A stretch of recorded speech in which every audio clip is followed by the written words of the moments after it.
Hello everyone, in this tutorial we are going to proceed with the practical implementation of ResNet 15 model that we had discussed in the previous tutorial. If you hadn't watched that video, then go through it.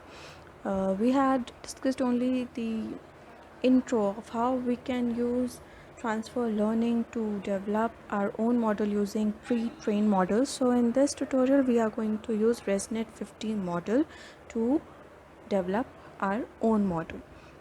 So firstly we have to download this data set. uh, this is the data set and we are going to download it. I had already downloaded it, and also I had shared this notebook on my GitHub account, and I had shared the link with you in the description box, so you can also go through this notebook. After downloading this dataset, you have to unzip that downloaded file. As you can see, this is very large, so it will take a bit longer time, so you should use GPU, and I am using Colaboratory to develop this notebook. So GPU, TPU or CPU are free to use. So for this notebook I had chosen GPU as my processing unit, so it will download it fast and unzip as well faster. After downloading and unzipping the dataset, you have to import these libraries. These are important libraries that we are going to use to develop our model. We are using Keras to develop our model, and TensorFlow is used in the back as a backend. So after downloading dataset, unzipping dataset and importing libraries, here the concept started. So we are initializing number of classes equals to 2. I will let you know why we are initializing this next step. After that, image resize. This is the size that is expected because the ResNet model was built and trained using the image size 224 cross 224. Therefore we have to resize our images from 227 to 224. The size of our image in the dataset is 227 cross 227, therefore we have to change it to 224 cross 224. And now we are initializing the batch sizes that we are going to use. So training batch size and validation batch size equals to 100. After that we have to construct image generator with which we can load the images directly from the directories. So this is the step where we had initialized our image data generator.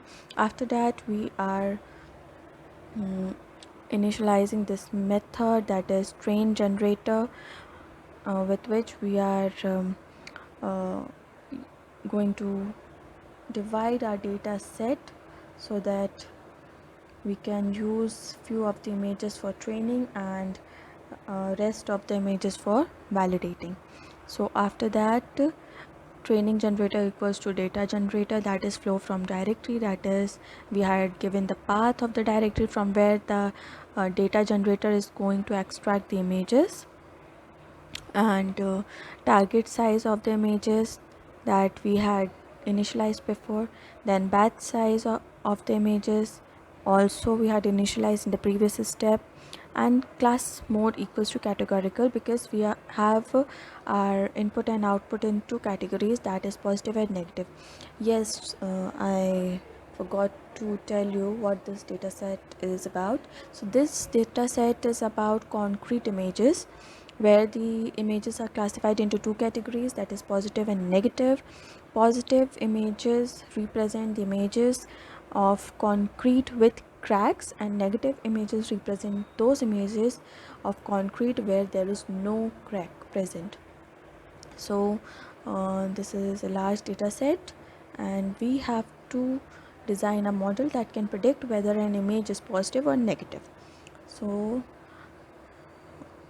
this is the train data generator step completed, where we found 30,001 images belongs to two classes, that is positive and negative. Okay, after that, validate data generator or validation generator. In this also we have provided the link or the path of the directory.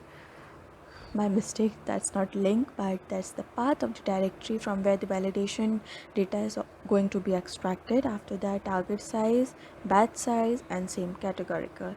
And we had found it 10,001 images belongs to 2 classes. After that, we have to build a model. So for that, first step will be model equals to sequential.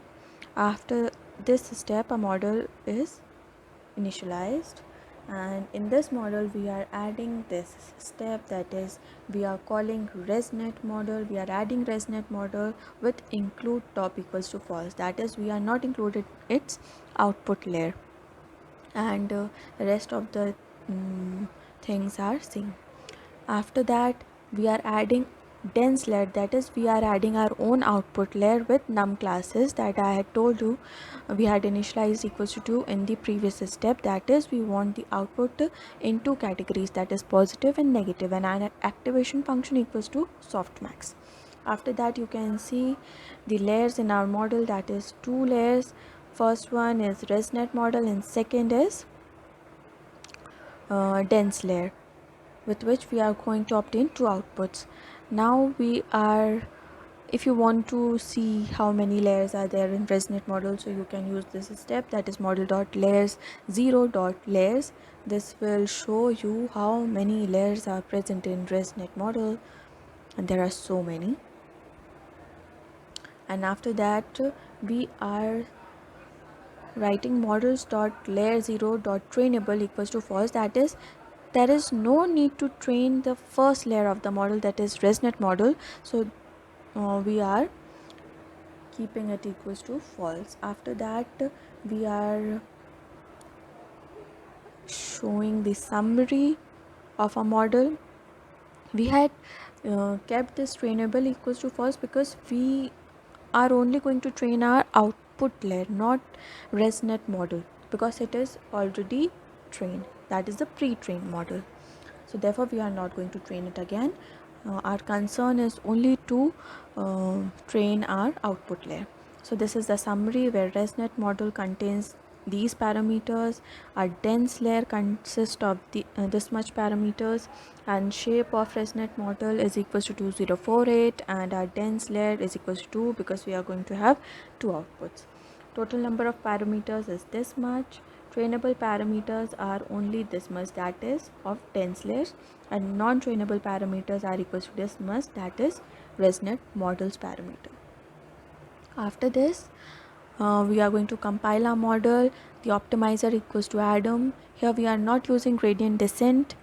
Adam is more efficient than that, and there are some more optimizers which you can use and check the efficiency or differences in the accuracy of the model. So after compiling, we are going to initialize the steps per epoch training, that is equals to length of training generator and batch size. So by initializing this, we are telling that how many steps or how many training data set, how many training samples we have to take per epoch. So epoch equals to 2. We are going to take only 2 epochs or train a model for only 2 epochs. After that, fit history. This is used to train a model dot fit generator. Right now it is that Keras and TensorFlow accept fit generator, but the recent model or the updated version of the TensorFlow will accept only fit, not fit generator method, only fit method. But right now it is accepting fit generator as well. So if you are going to watch this video after so many days, then this step will show you error, but right now it's working properly. So after training this, we are going to save our model. So here our first step completes, that is our ResNet model is trained. You can see the accuracy. It is not that pretty much good right now, but it will show you good accuracy in validation or evaluation point.